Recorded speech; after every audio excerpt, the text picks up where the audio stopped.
Right. Test. Good. All right. Good morning, everyone. Morning. How many exams you got so from now? How many more exams to go? 2? 1? Marketing has quizzes. So they're not quiz? Oh, okay. That's big. Oh, they're open book. Okay. So there you go. Sounds good. Sounds good. All right. We still got the snow. I was a little excited today. Did you realize that snowflake is so big today that you actually like it's like cotton candy or some sort of like a dandelion's little white thingy, you know? It's very fluffy. Hey, look, we're gonna keep going with the leisure motivation today. Now, in terms of midterm 2 return and review, I think it's gonna be, it has to be on Wednesday, next Wednesday, just because there's a few deferral exams set it up. So I have to do that last deferral this Monday, upcoming Monday. So I have to do that after Monday class, which is going to be the Wednesday class. So it's going to be a little bit of wait. It's already basically marked up already. And I'll probably share the results, the numbers this weekend so that you have some ideas about where you were. But we're going to do the review, formal review on Wednesday, you know, where you got right, wrong, you know, all that kind of stuff. And we'll have a time for you to come talk to me, ask questions and whatnot after that. Sounds good? Yeah. And in the meantime, we're going to be reaching to the deadline of CCR2 probably next week. So that's going to happen, but I will keep you posted so you know. But please start to read the textbook. Did you actually sometimes do you enjoy, like I sometimes enjoy, like this is where we are actually a little more. But like I sometimes do this and just try to see like how much of a textbook I just we finished. Make sense? We finished quite a bit actually. This is a big fat textbook, so not too bad. Anyway, so chapter 5 or 6, at least read the one and do the critical chapter reflection.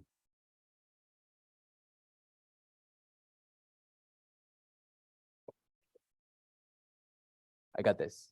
Hey, so this is where sort of a big thing that we talked about in the last class before the exam is about different types of motivation that relates to leisure as well as different kind of activity and behaviors that we do, right? Arguably the best kind of motivation, good morning, is intrinsic motivation. Starting from there, we have extrinsic motivation. Now it's expanded into 4 subtypes: integrated, identified, introjected, external, and a motivation. Okay. Let's do a pop quiz. No point attached. What was a motivation?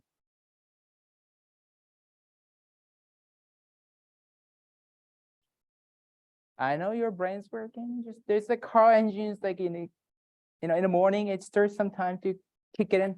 Okay, Teresa, go ahead. A motivation is about lack of motivation, not knowing reason why we do a certain behavior, but we do. And then we move on to external. What's external regulation motivation? What did we talk about external? What's an example? Yes. Yes, pursuing rewards or avoiding punishment, right? You do something because you want to get that sweet treat of like snack or a Japanese snack, which is always great, or get that TV privilege, you know, or actually, you know, punishment, avoid the punishment of being, you know, taken away of the TV privilege when you're a kid. Introjected. When are we introjected?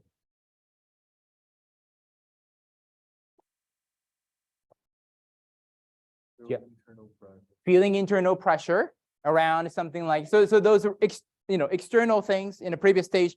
Now you started to kind of get that inside of you, inside of your mind, right? Internal pressure. So like, for example, if you do certain things, you feel proud of yourself, especially compared to some sort of like social norms or, you know, compared to other people. You feel, you know, good about their, you know, studying because, well, you think students are quote unquote supposed to be studying, so on and so forth, right? Or try to avoid feeling guilty. Identified is where we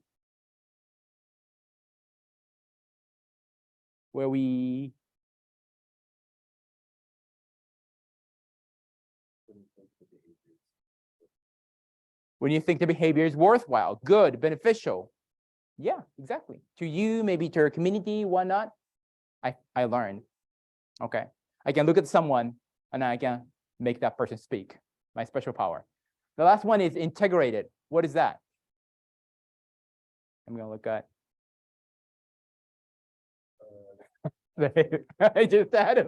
I was like, Marvin, sorry, go ahead. Okay, regulated by fully internalized behavior and values of the behavior. So you basically truly believe in a value, and it's part of who you are already. It happens often in a serious leisure and things like that. You have done the same activity like for 10 years, 20 years, why not 30 years, right? It just, people ask you, why do you do that? And you go like, that's just me. I do this. I do whatever the activity, workout or cooking or whatever. You had a notes up, that's smart. Great, okay. So today we begin from here. How does that help actually us, differentiate leisure, characterize leisure, different kind of leisure activity, so on and so forth. This study, this evidence, they collected data about different types of motivation, except for the A motivation, so you don't see that here, between leisure and paid work, okay? So what Gordon Walker, the researcher found was that, first of all, during leisure, inside of leisure, just only looking at the leisure, which is a black here, black, these motivation, from 1 to 5, intrinsic motivation was highest. And probably that's not surprising, right? Intrinsic motivation, doing something for its own sake, was highest in leisure. If you compare those only black one, the different types of motivation that happen in the leisure domain, just generally, not specific activity. Now, in a paid work, and this can be a little bit surprising for you. You might expect that external, like rewards, like there's literally like money, benefits, promotion, and you get fired as a punishment. You may expect this to be so high, but it's actually not. And that depends obviously on what kind of, depending on what kind of jobs you have, obviously. This research actually had represented a different kind of job, from really career, professional job to very expertise-based specialty job like a doctor, medical doctor, so on and so forth, up to retails and whatnot. So across different kind of job, really it seems to be the top ones are integrated and identified. Does that make sense to you? Integrated. Maybe you do your job so much, 8 hours, let's say, per day, right? 4 or 5 times a day for several years, if not several decades, closing to the retirement. I wish I was there. Not that I hate this at all, but retirement, I fantasize. So this is just who you are. It becomes part of who you are. It does oftentimes, actually, what kind of job it is, identified. Hopefully your job is something that actually make you think that, what, I'm contributing to society through this, right? One way or another. Maybe helping children, maybe helping people make more money through banking, whatever, you can maybe justify that. You can believe in the value too, maybe. Now here, comparing leisure and paid work, comparing this black and gray, 2 significant difference was observed. First is intrinsic motivation. And obviously, as you expect, leisure was characterized by significantly more intrinsic motivation here, which is good. I hope so. But what was unexpected was this. Well, and also not unexpected. So external motivation was higher in a work domain compared to leisure. Well, that's not unexpected. Now, what was unexpected was this. The gap here, makes sense? Here to here, between this and this, the gap here, and a gap here. If you actually look at it, which one is bigger? Left or right? Which one is bigger? Let's check your eyesight. Is this gap bigger than this gap, or this gap bigger than this gap? This one is bigger. The other side is bigger. Yes, your eyes are correct. Actually, for most of you. Anyway, this one is bigger. What that means is that what characterizes leisure is not just about greater intrinsic motivation, but less external motivation, less what we call controlled motivation, the bad kind of motivation. Obviously, we don't have a motivation here, but with that a motivation, this is the quote unquote worst kind of motivation. And they're not the same thing. Makes sense? Because we could have different types of motivation for same activity. So the fact that you have intrinsic motivation for something more doesn't mean that you automatically have less something, less external motivation, for example. But the evidence shows that actually, not just this, but this is very quite characterizing of leisure, especially compared to work. Less external motivation. Now, this study, Walker, same person again, back in 2008, he studied Chinese Canadian, and this was experience sampling method. So remember, beeping and just, getting so many surveys, short survey from each person over a week or 2 weeks or something like that, okay? From 0 to 7, different strength of motivation for different categories. We have a motivation, this data does. And little different population, Chinese Canadian, so that's something.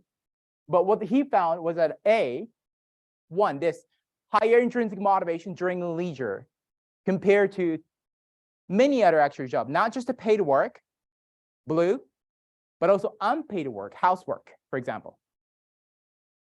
Or self-care, taking shower, sleeping, so on and so forth. Intrinsic motivation was still higher in a leisure, significantly. Now, paid work and unpaid work, the blue, the highest at actually identified, but really compared to other domain, because other things were higher too, what was characterizing was these guys, introjected and external.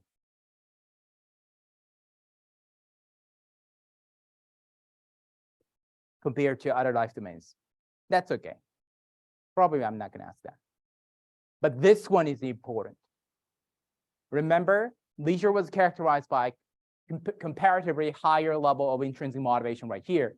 But then leisure was also self-care too, but leisure was characterized by relatively higher level of a motivation as well. If you remember from the earlier theory, what's the opposite of intrinsic motivation? A motivation, but that's also higher in there. And you go like, oh, what's happening here? Polar opposite thing, type of motivation happening in the same category. Now, what we have to think about is leisure is a big category, obviously. Leisure should be broken down to different activity types, and so on and so forth. And that's what Walker did too. Here, he broke down the leisure category into 4: socialization, watching TV, other passive behaviors such as reading a book, and other active leisure, like physical activity, cognitive reactive, so on and so forth. What he found, but this guy, TV watching, this is an interesting beast, because it is characterized by both a relatively high intrinsic motivation. Remember, there were 3 subtypes or targets of intrinsic motivation. What were they? There are 3 subtypes of intrinsic motivation. Yeah. Stimulation, knowledge. There's one more. Accomplishment. Thank you. Okay. So maybe some of those things resonate with the certain genres of TV, maybe too, right? That makes sense. But then a motivation was high too in TV watching, red one. It's quite actually characterizing here compared to other type of leisure. So how many times you just went home? Alexa, open up Netflix, play one of those top things. Have you done that? Good. I've done that a couple times. You just put it on. No reason per se. Especially depending on the type of show you want. Some of the shows you are very passionate about, very interested in, something not so much. Identify the motivation was highest during other passive leisure activity right here, such as reading. Now, I found this was very interesting. External motivation was highest during socialization, like hanging out with your friends, for example. External, both pursuing rewards or avoiding punishment. What's highest? Well, not high, well, compared to other activities, right? It really characterized socialization. Why? Why do you think it is? Does that apply to you? Do you think some of your socialization is motivated by pursuing rewards and avoiding punishment?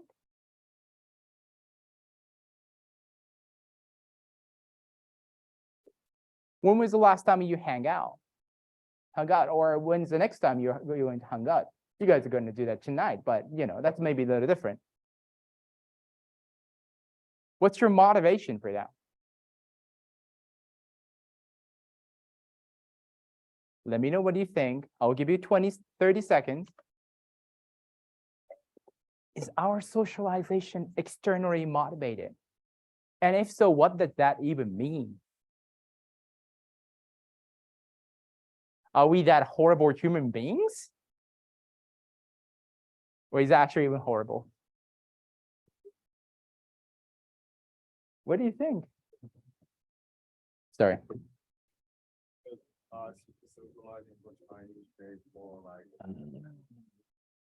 Good catch. I like what you said there. What do you think over here? Yeah. Do you think your socialization is motivated by externally? Like seeking rewards, avoiding punishment? Sometimes my parents want me to do something, I'm like, oh, I'm hanging out with my friends to avoid like the past sometimes. Oh, so you hang out with your family members so that they don't punish you, quote unquote? Okay. That makes sense. Yeah, they're like, you're doing this, otherwise, Yeah. What kind of punishment would they give right now for you guys? It's not like they can take away your TV privilege. Okay, just bug you till like you give up. Just okay. So, is your socialization externally motivated? Is it like, oh my God, I have to go to White Avenue and go to bar just because I don't know, I don't want to get punished? Is that what it is? Is that what it is, or is this something different? Anybody, any comments, any thoughts? Does that apply to you or it doesn't apply to you? That's fine too. Sorry. Depending on how close your friends are. I mean, how close you are with those other people, basically.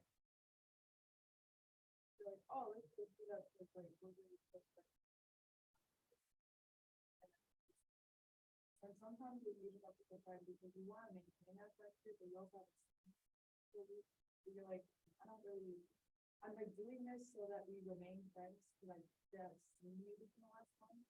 So I'm not doing it just because. So you're catching up, maintaining that relationship, and that's where you feel a little more externally driven. So what's the reward or what's the punishment there, potential? Well, like if you're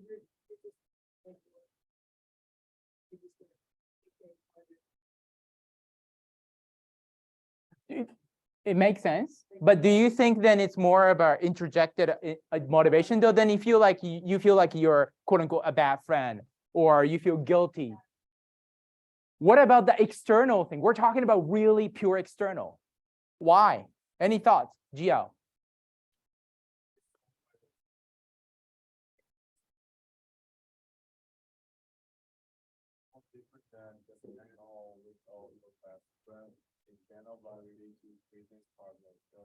For example, like government there is project from government, and you can choose several companies are competitive have a competition for who gonna get the project from the government.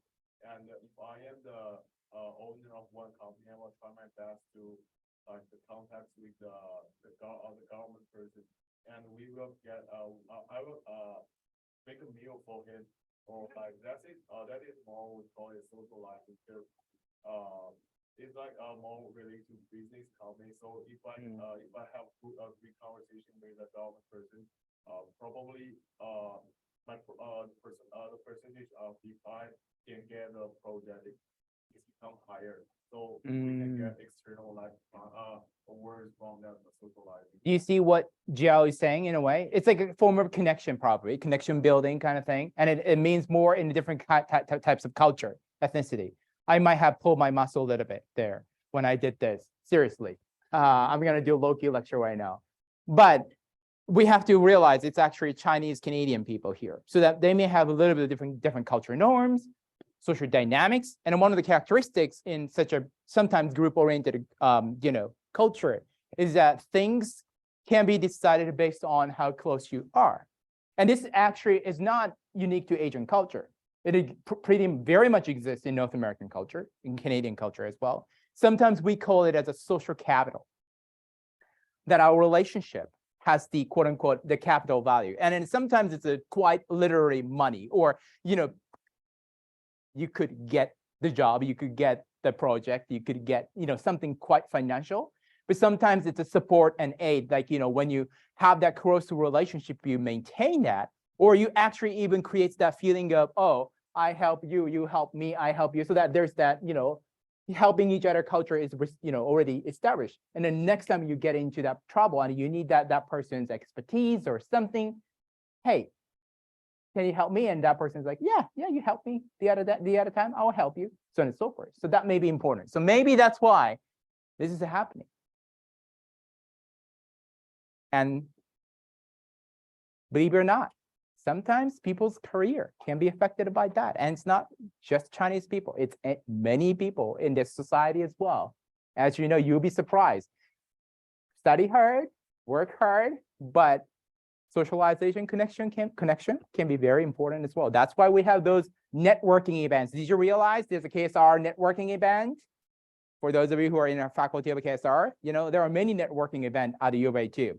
That is exactly why. Now, there are different types of study that looked at the motivation, different types of motivation of different kind of leisure activity. This one, Lafreniere and colleagues studied gaming, video gaming, online gaming, phone gaming. They found very, again, interesting and almost like conflicting findings. Not conflicting, but gamers' motivations were primarily intrinsic, so fun, right? Stimulation, make sense? Some of the game, maybe knowledge, there's a lot of learning and skill development. Sometimes it's accomplishment, right? You're outdoing yourself. Do you know this game? You know this game? You know this game? What is it? Candy Crush Saga. I was around level 4,500 something. And my wife went, you're not playing that anymore. So I stopped. Or I was forced to stop. Anyway. But in addition to intrinsic motivation, sorry, the point was, well, it was very addicting.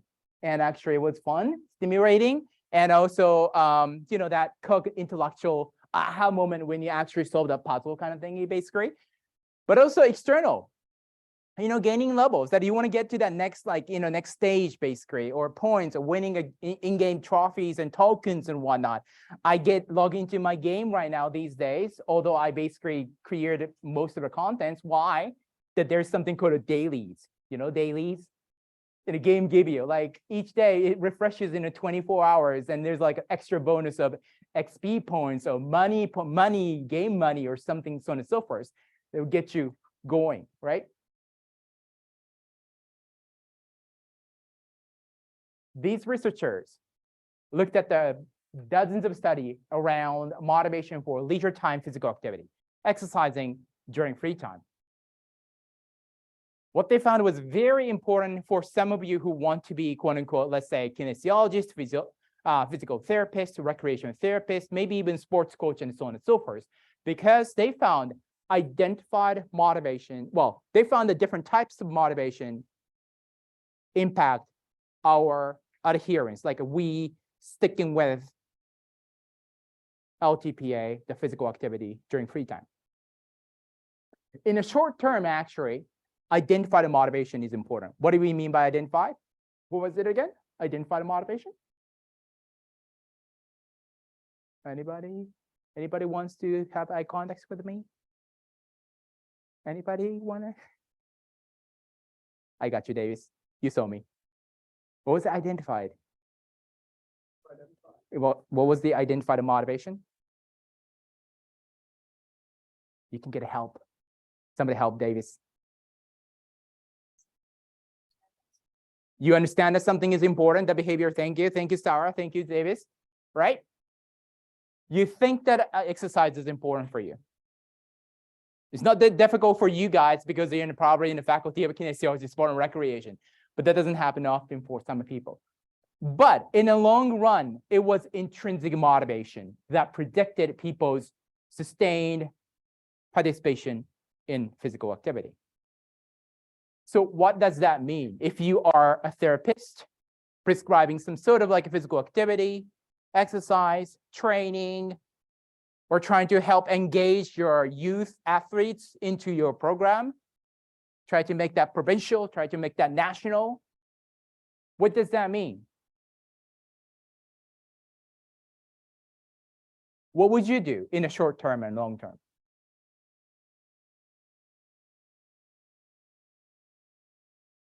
I might test you on this, so think about it. What would you do? Or if you're a parent, and you want your children to have, active lifestyle, right? What would you do?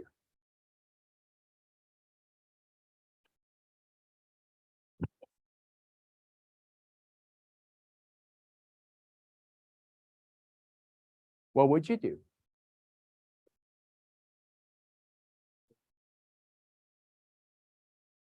What would you do, Noah? What would you do? If you're to use these findings and you are, let's say, what do you want to be in the future? Teacher. Let's say you want to be, you ended up being a PE teacher. I'm sorry, PE teacher, right? Oh, good. There you go. And you want to facilitate that your students will have active leisure life, right? Yeah. So in the short term, you have to appeal to this motivation. In the long term, you have to foster this motivation. What would you do? Like short term, trying to understand why people. For that, you can do teach them.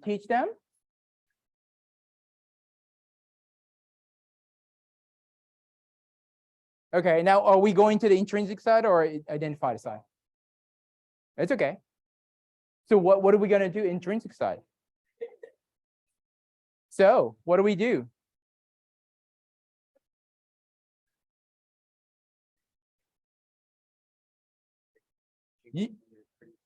Huh? In where? Short term or long term? One or both. Both maybe, but let's pick one side. If I make you choose one, which one? Teaching. What are we teaching? Let's say they develop an interest, right? Yeah, interest. Provide them knowledge and resources. Yeah. To develop a long-term. That's here. Okay, long-term interest. Yes, interest is related to intrinsic motivation. That makes sense. What are we going to do in the short term? You realize if we can do this, we could solve the quote-unquote epidemic of the obesity and whatnot, or actually inactive life, sedentary life. If we can use this knowledge and make everybody active, we can actually solve the problem to an extent. Yeah, well, that's not how it works social science wise, because people just don't do what you're told to do. But still, it's important. And I was just talking to Noah, and Noah's like, "What do you want?" I was like, "No, what do you want to be in the future?" And he's like, "I want to be a PE teacher." Great. You want to probably use evidence like this to really tap into different kind of motivation so that you get your student hooked in active life initially, short term, and then continue in the long term. So, okay, in the short term, what do we do? What do we do if we want to enhance students' identify the motivation? As in, students understand that leisure time physical activity is important.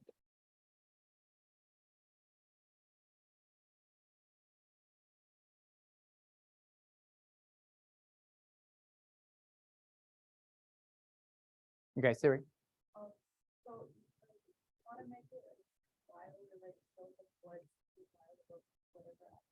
Right. Right. They always want to play games. Right. So with like the skills that they learn while they're teaching them are at the end of the practice for your game. But like see that skill you learned earlier relates to the game you're playing now. Okay. They kind of learn what's important about. Thank you. Did you hear that over there? You heard it? So basically, that's a very good point. That to facilitate, to help people to develop identify the motivation, we have to show, not just preach, right? Not just preach that something is important or beneficial, worthwhile, but also actually let them see it themselves. So that actually, whatever the skills that they acquired, we're gonna do the actual more, the game type of scenario where people can use, play basketball 5-5, and actually utilize the skills that they actually learn in a, earlier, phase of this practice, basically. So they feel like, oh, this is important. We can do probably same thing with our, exercise benefits and stuff like that too. Of course, it's not going to probably happen within the day, but within a week or a certain longer period of time, you can see actually work on a certain, let's say, certain type of muscles or certain type of, whatever that the, aspect you're working on, and you can measure that, and you can actually show them that, hey, this is how much you're actually getting more stronger or better, whatever that task it is, right? Or maybe you can facilitate their reflection on like, yeah, I can feel it in day-to-day activity, like older adults, but their needs getting stronger. So I feel like, yeah, even like going up the stairs, I feel less pain, so on and so forth. What else? Oh, actually, what's the other side? Intrinsic motivation. What do we do for the long term? We want to facilitate intrinsic motivation in the long term. I really should use what I'm talking, to be honest, though, so that I stick to the active leisure life. But anyway, intrinsic motivation. How do we facilitate? What are the targets of the intrinsic motivation? Teresa?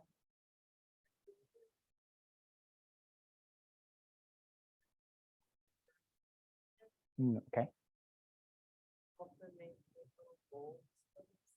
Okay.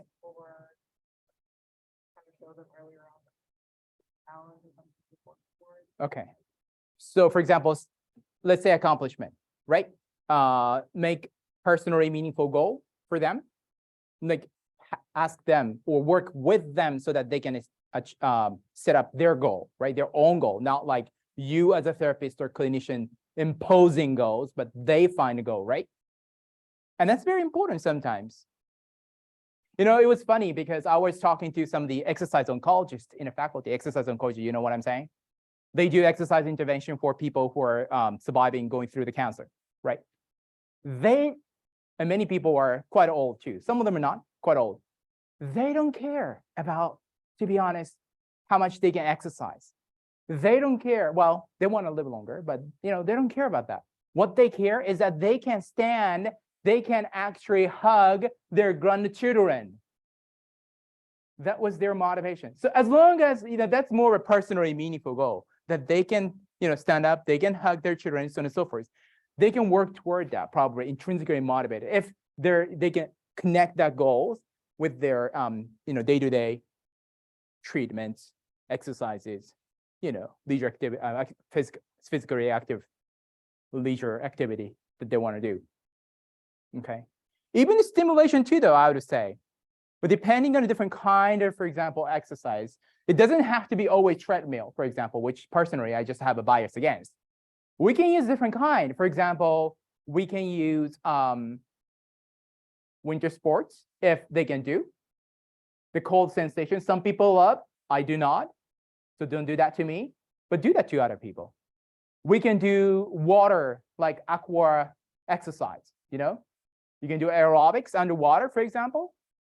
And there's quite a bit of actually comfortable sensations that you can experience underwater, right? A lot of people with the chronic pain don't feel the pain, for example, underwater. So there are different ways to tap into it. Now we are talking about, there's now different theory, another theory called a cognitive evaluation theory. You don't have to remember the theory name, but what it does, what it explains is important. It helps us to understand how the chapter 5 and chapter 6 connect. Specifically, it suggests that satisfying basic psychological needs, right here, autonomy, competence, and relatedness, it helps us to achieve more autonomous or better kind of motivation, the upper side of the ladder, intrinsic, integrated, and identified motivation.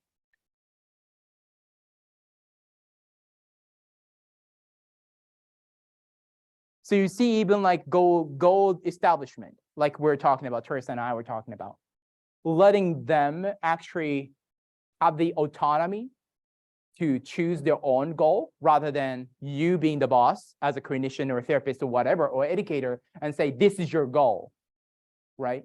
And that's a little bit of autonomy. It will help you to motivate, help people to motivate more intrinsically or integrated way or identified way. So putting those two theories together, now we have the more comprehensive motivation theory. This is the entire ladder of motivation according to organismic integration theory, OIT. Now here, satisfying these basic psychological needs will get us over here, top part of it, motivation ladder. And that means what we learn in terms of the satisfying basic needs, what we call autonomy, autonomy support or need support, is actually help us to change people's motivation toward the upper, better side. And there is some evidence around that. Ooh, that's interesting. For example, Yang and a colleague, they measured different types of motivation, especially intrinsic, integrated, and identified motivation during leisure, and their autonomy, competence, and relatedness satisfaction during leisure. And they examined the correlation among them. What they found was that autonomy satisfaction was strongly, this positive sign means the plus sign, right? This means positive correlation. One goes up, the other one goes up too. And more plus sign means a stronger correlation, stronger relationship. So autonomy satisfaction was strongly and positively correlated to intrinsic and integrated motivation. Competence, to an extent, yes. Now, relatedness was a little tricky one because they found that actually it wasn't positively correlated with their intrinsic motivation during leisure, but more so toward identified and integrated motivation. Just a little bit of explanation as to why we found that right side of finding, maybe a little bit of inconsistent with their theory. The researcher's explanation was maybe that's because some of the leisure activity are solitary, like as in done by ourselves. Like, what do we do ourselves? We go for jogging, like running ourselves. Yeah, we can run with other people, sure. But we sometimes swim alone. We go to nature alone. Maybe that's why relatedness, interpersonal relatedness is not so related to some of those good type of motivation sometimes during leisure. Another thing that they speculated was the cultural difference because they focused on the British Canadian, right? European Canadian. And there was another follow-up study with their Hong Kong Chinese, and they found that actually relatedness satisfaction during leisure was strongly positively correlated to intrinsic motivation among Hong Kong Chinese during leisure. So maybe there's a cultural difference, but we're going to talk about that in chapter 9. So once again, this process of moving up, going to better side of motivation is called internalization.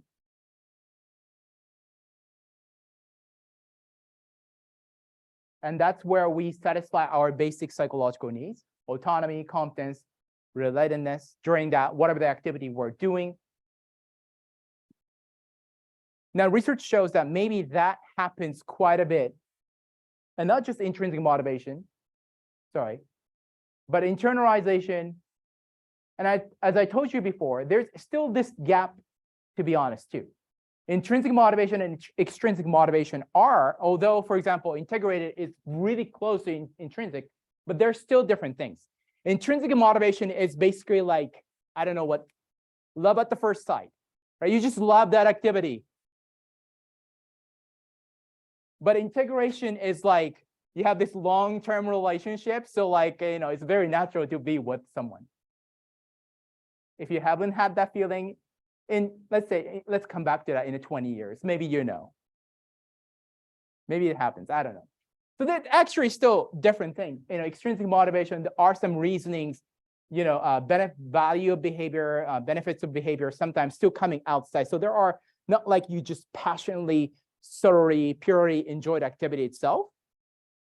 And that could happen in a serious leisure sometimes. You do hockey, you play hockey for 15 years, right? So it has given you a good life. It gave you some trophy. It gave you a lot of accomplishment, winning in tournaments. It gave you some buddies, a relationship, friendship. It's good, but it's quite not intrinsic either, right? It's not just you're just loving hockey itself, but it gives you like a good benefits and whatnot that you love, and also you identify as a hockey player. Now that's where actually there's one interesting research and that textbook shared with you. So I wanted to explain that. That's a little bit of complex, and it relates back to important thing, or one of the old popular model called Newlinger's leisure paradigm. Sorry, Krista, I missed your hand.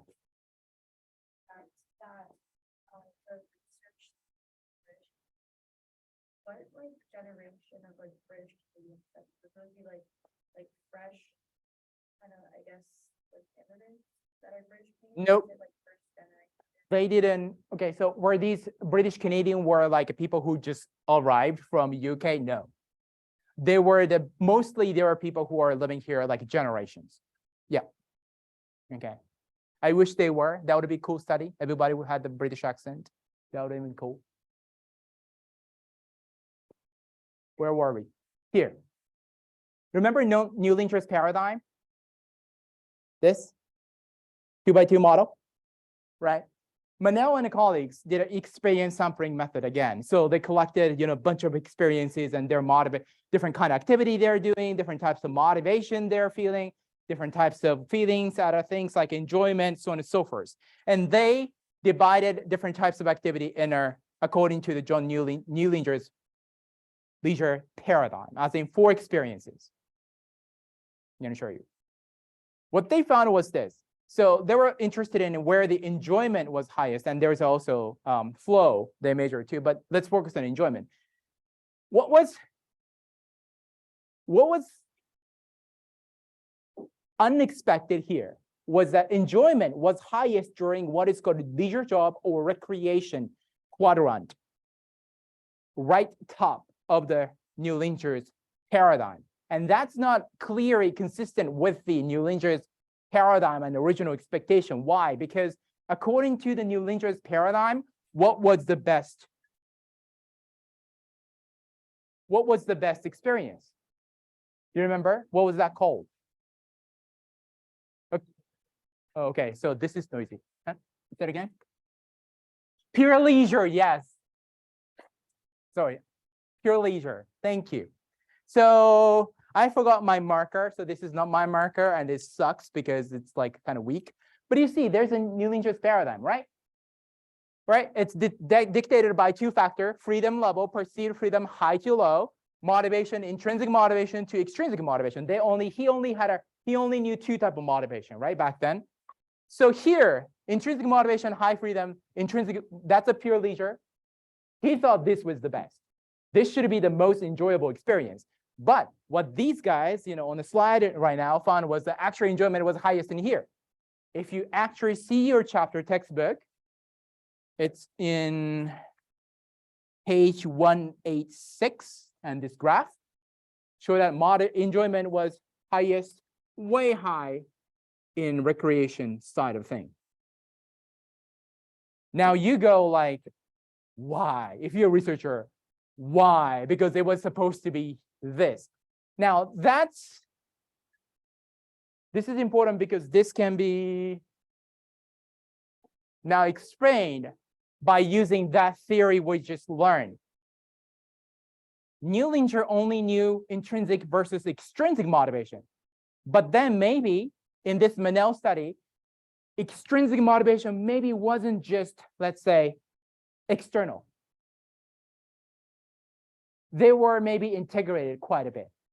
Actually, a lot of activity, and they were older adults, by the way, too, participants were, a lot of activity fall into that right top corner where these guys, hobbies, volunteering, exercising.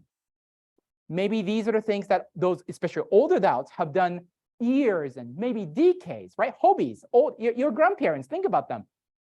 They have done the same activity like entire your life, maybe, right? So it's part of who they are. It's maybe internalized. It's maybe serious leisure for them. And that had a highest enjoyment, even more so than pure leisure sometimes.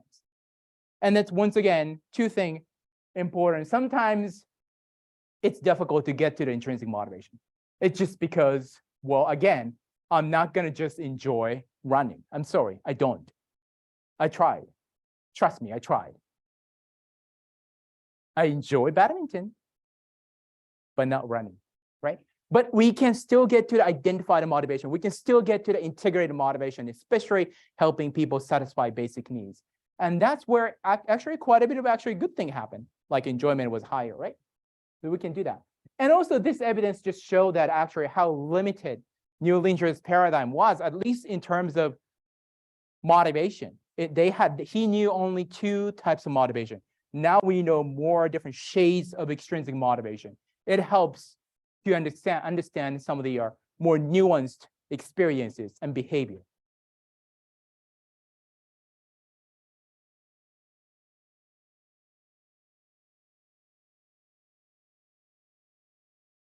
Okay, can I tell you one last thing?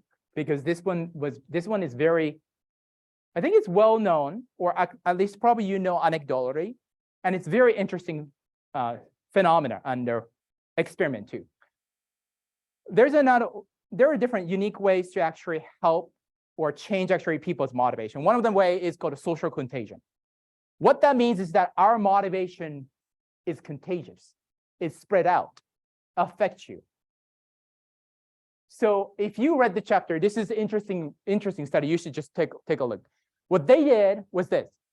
They had a same teacher, but in one class, they were presented as, oh, this teacher volunteer, nothing, they're receiving nothing. They're just there to teach you a magic trick, right? Magic trick. And they do that, teach you. In the other class, the same teacher was just presented as, oh, this person was hired, so extrinsically motivated to teach you the same thing. They were perceived as equally good teacher, equally good magician by the student, but what happened was, and perceived motivation, they were intrinsic, this person, same person was perceived as intrinsically motivated in one class, perceived as extrinsically motivated in the other class, and the students became either intrinsically or extrinsically motivated. They actually got the motivation toward the same magic trick, right? They actually received and get, quote unquote, the teacher's motivation, type of motivation infected, quote unquote, infected these students. Make sense? Now, what's more interesting was these researchers, Wild and colleagues, they picked up some of those first generation students, these students, and asked them to teach next generation of students.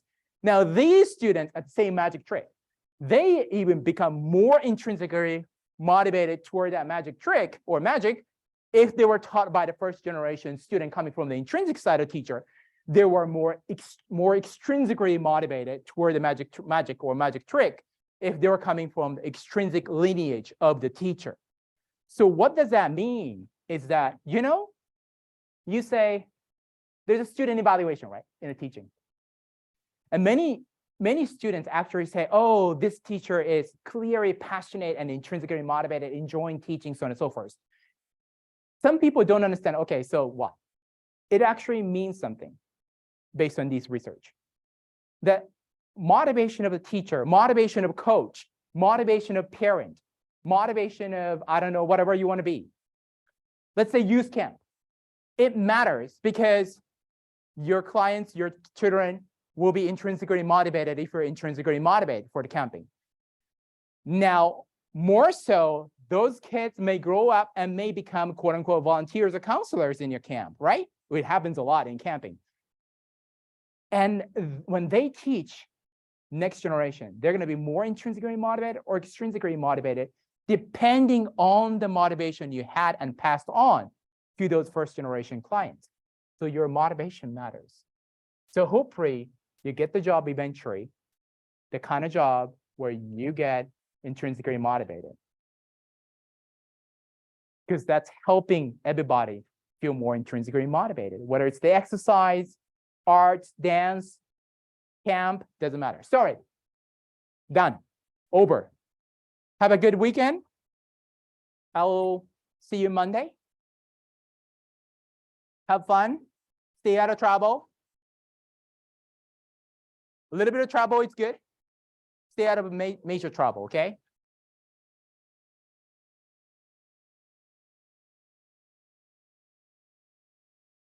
And maybe share your intrinsic motivation if you can.